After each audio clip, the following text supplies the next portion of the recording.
एखादी व्यवस्था सेटल झाली असेल तर अशा शाश्वत झालेल्या व्यवस्थेत इतर कोणाला घुसडण्याचा प्रयत्न केला तर मग सामाजिक दृष्टीने असलेला सलोखा बिघडत जातो।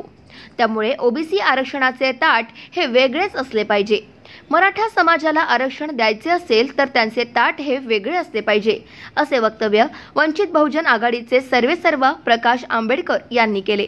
प्रकाश आंबेडकर यांनी गुरुवारी जालन्यातील वडीगोद्री येथे जाऊन ओबीसी आरक्षणाच्या रक्षणासाठी प्राणांतिक उपोषणाला बसलेल्या लक्ष्मण हाके यांची भेट घेतली। यावेळी प्रकाश आंबेडकर यांनी प्रसार माध्यमांशी संवाद साधला। भटक्या विमुक्तांना शाश्वत आरक्षण निघून जाते की काय याची भीती आहे। याबाबत शासनाने चर्चा केली पाहिजे। राजकीय पक्षांनी राजकीय पक्षाचे नेत्यांना आपण भूमिका घ्यायला सांगितले पाहिजे। यामधून मार्ग काढला पाहिजे। आम्ही आमची भूमिका अगोदरच स्पष्ट केली आहे।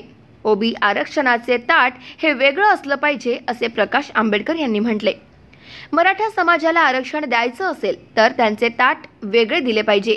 दोघांना एकमेकांसमोर भिडवत राहणं आणि विधानसभेपर्यंत हे भिडवत राहतील अशी माझी धारणा आहे। भाजप संविधान बदलेल या भीतीने संविधानाच्या बाजूने निकाल लागला। यामुळे जनतेचा कल महाविकास आघाडीकडे गेला। संविधानावरती ओबीसींनी विश्वास ठेवला। हा सर्वात मोठा आरक्षण वाचवण्याचा भाग असू शकतो असे मला वाटते, असे वक्तव्य प्रकाश आंबेडकर यांनी केले। मनोज जरांगे यांच्याशी बोलत असताना सगळे सोयरे शब्द जे ते म्हणत होते त्याबद्दल मी सल्ला दिला होता। सगळे सोयरे शब्दाची व्याख्या तुम्ही करून घेतली पाहिजे किंवा कोणाला तरी करून द्यायला पाहिजे। जोपर्यंत व्याख्या काय होते त्यातले नेमकं काय ते कळत नाही, असे प्रकाश आंबेडकर हे म्हणाले।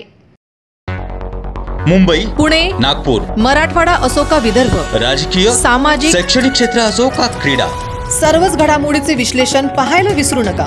फक्त देशोन्नती न्यूजवर।